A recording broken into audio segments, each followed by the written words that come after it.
સર્વને જય સ્વામિનારાયણ.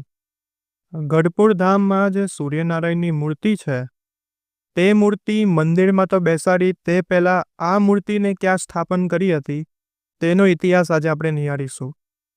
અને સૂર્યનારાયણ ભગવાન જ્યારે દાદા ખાચરના દરબારનું વાસ્તુ પૂજન હતું તે વખતે પ્રગટ થયા અને ભગવાન સ્વામિનારાયણને સ્તુતિ કરી, પ્રાર્થના કરી, દંડવત કર્યા અને કહ્યું કે હે પ્રભુ, અનંત બ્રહ્માંડના પતિ, હું દાદા ખાચરનો કુળદેવ છું.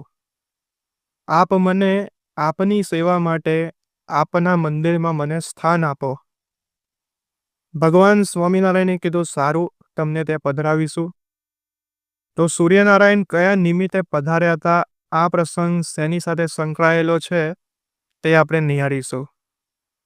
અમે આવા અનેક અપ્રકાશિત ન સાંભળેલા પ્રસંગો આ યુટ્યુબ ચેનલ સ્વામિનારાયણ સર્વોપરી પર મૂક્યા છે અને મૂકીએ છીએ.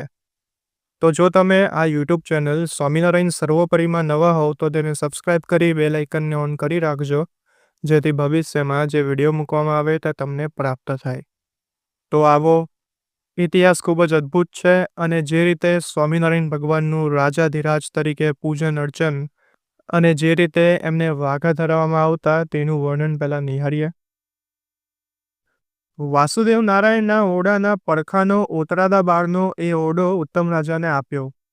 એટલે આમાં એવું હતું કે જે દરબારગઢમાં જે 4 ઓરડા છે એમાં ઉગમણા, આથમણા, ઉત્તરાદા અને દક્ષિણાદિનો ઓરડો આ ચારેય મહારાજે પોતે બનાવડાવેલા. અને એમાંથી ઉત્તમ રાજાને વાસુદેવ નારાયણના ઓરડાના પડખાનો ઓરડો એટલે કે ઓતરાદા બારનો એ ઓરડો ઉત્તમ રાજાને આપેલો. તો તે વખતે વાસ્તુ કર્યું. ત્યાર પછી એ ઓરડામાં મહારાજને પધરાવવાનો ઉત્તમ રાજાએ વિચાર કર્યો.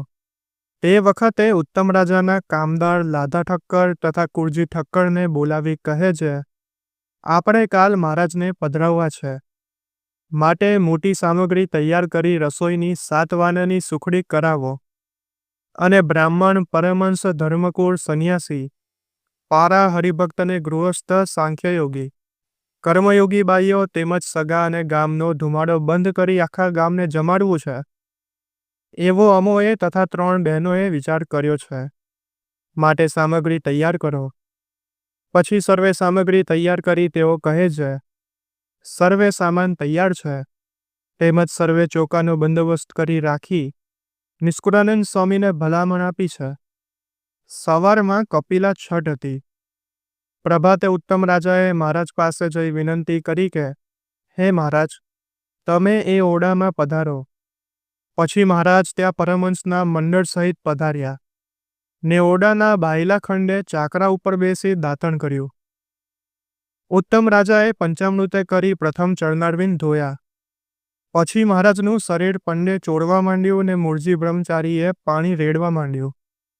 પછી મહારાજ ઊભા થયા એટલે ઝીણે વસ્ત્રે કરીને શરીરને લૂયું ને પછી પીરું પિતાંબર, ઘણી કિંમતવાળું તારની કોરે યુક્ત પહેરાવ્યું અને એક ધોળું પિતાંબર સોનેરી બુટ્ટાએ યુક્ત બેવડું કરીને ઓઢાડ્યું ને સોનેરી ટોપી કચ્છની માથે પહેરાવી અને સુંદર જડાઉ બાજોટ ઉપર કિનખાબનું ગાડલું નાખી ઉત્તરાદે મુખારવિંદે વિરાજમાન થયા ને કેસરની આડ કરી ગુલાબના પુષ્પનો હાર ડોકને વિશે પહેરાવ્યો ને સોનાના ફૂલે વધાવ્યા ને એક સુંદર સોનેરી બાજોટ આગળ મૂક્યો, આચમન કરાવ્યું.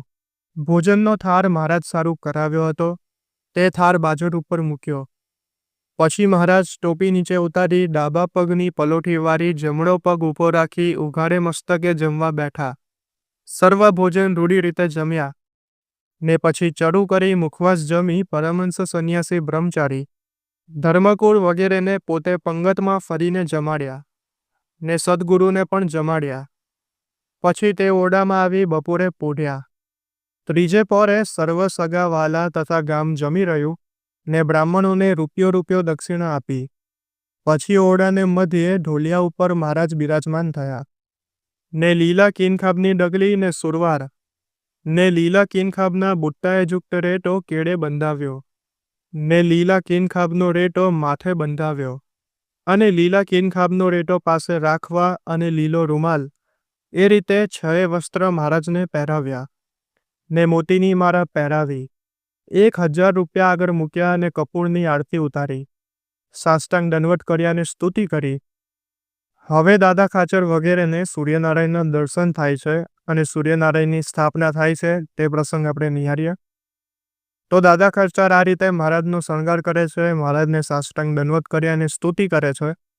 તે જ વખતે ઉત્તમ રાજાને સૂરજના મંડળને વિશે હિરણ્યગર્ભ ભગવાનના દર્શન થયા. તે કેવા થયા? તો શંખ, ચક્ર, ગદા અને પદ્મને ધારણ કરી રહ્યા છે, ને મસ્તકને વિશે મુગટ ધારણ કર્યો છે, ને કાનને વિશે કુંડળ ધારણ કર્યા છે, ને કૌસ્તુભમણીનો હાર ધારણ કર્યો છે, ને પીરું પીતાંબર ધારણ કર્યું છે, ને પીરો રેટો ખભે ધારણ કર્યો છે, ને સાવ સોનાની રત્નેયુક્ત આંગીને ધારણ કરી છે, ને હજારો વાલખીલ્ય ઋષિ અને 12 સૂરજથી વીંટાણા એવા તે હિરણ્યગર્ભ ભગવાનને મહારાજના ચરણારવિંદમાં આવી સાષ્ટાંગ દંડવત કર્યા એવું જોવામાં આવ્યું.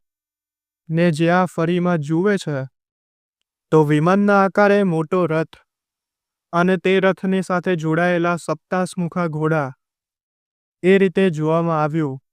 ને મહાતેજોમય ને અનેક પ્રકારના રથને જડિત ને સૂર્યનારાયણનો અરુણ કરીને સારથી રથ હાકે છે તેવું જોવામાં આવ્યું. તે જોઈ ઘણો આનંદ થયો. પ્રથમ ઉત્તમ રાજા માંદા થયા ત્યારે જેવું સૂર્યનારાયણનું મંડળમાં જોવામાં આવ્યું હતું તેવું જોવામાં આવ્યું. પછી હિરણ્યગર્ભ ભગવાન મહારાજના રૂપને વિશે લીન થયા અને પાછા પ્રગટ થઈ આગળ 4 આયુધ હેઠા મૂકી હાથ જોડી ઊભા રહ્યા ને એમ બોલ્યા છે, આ ઉત્તમ રાજાનો હું કુળદેવ છું, માટે અનેક બ્રહ્માંડના પતિ તમે અહીંયા બિરાજમાન છો. તે મારે તમારી સેવામાં રહેવાની ઈચ્છા છે, માટે કૃપા કરી કહો તો હું રહું. ઉત્તમ રાજા દેવળ કરાવે છે, તેમાં તમે મારું સ્થાપન કરશો એટલે હું સેવક પણ સેવામાં રહીશ. પછી મહારાજ રાજી થઈ હિરણ્યગર્ભ ભગવાનને માથે હાથ મૂકીને કહે, સારું. પછી રજા લઈ સર્વે સૂર્યો પગે લાગી દંડવત કરી રથ ઉપર બેઠા.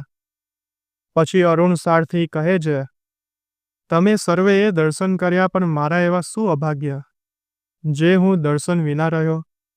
એવો શબ્દ સાંભળી મહારાજે અરુણને પાસે બોલાવ્યો. તે અરુણે મહારાજને પગે લાગી ચરણારવિંદ હૃદયને વિશે લીધા. પછી આજ્ઞા લઈ સર્વે રથે ગયા. પછી તે રથ આકાશ માર્ગે જતો રહ્યો. એવું ઉત્તમ રાજા તથા હજારો માણસોને જોવામાં આવ્યું. પછી મહારાજ ઉત્તમ રાજાને મરી માથા ઉપર હાથ મૂક્યો ને મહારાજ કહે છે, કાંઈ દેખ્યું? ત્યારે સર્વે વૃત્તાંતની વાત કરી ત્યારે મહારાજ કહે છે, સૂર્યનારાયણની મૂર્તિ આપણે લીધી છે, માટે સવારે પ્રતિષ્ઠા કરાવીએ. પછી મહારાજે તે મૂર્તિને એક સલાટ હરિભક્ત હીરાભાઈને આજ્ઞા કરી પંડે પાસે રહી સુધરાવી. ત્રીજે દિવસ વાસુદેવ નારાયણના મંદિરમાં તે મૂર્તિ પધરાવી પ્રતિષ્ઠા કરી. મહારાજે પોતે આરતી કરી અને પછી પોતે પંડે જમી રહ્યા અને પરમહંસ વગેરે બ્રાહ્મણોને જમાડ્યા. એવી રીતે તે જગ્યાએ મહારાજે અદ્ભુત ચરિત્ર કર્યું છે. તો આ હતો સૂર્યનારાયણની સ્થાપનાનો સંપૂર્ણ પ્રસંગ.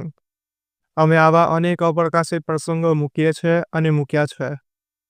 વિડીયો ગમ્યો હોય તો લાઈક કરજો અને તમે તો જોવો છો એ રીતે દરેક હરિભક્તોને મોકલજો જેથી સૌને આ પ્રસંગના દર્શન થાય. અને આ યુટ્યુબ ચેનલ સ્વામિનારાયણ સર્વોપરીને સબસ્ક્રાઇબ કરી બેલ આઇકનને ઓન કરી રાખજો જેથી ભવિષ્યમાં જે વિડીયો મૂકવામાં આવે તે તમને પ્રાપ્ત થાય.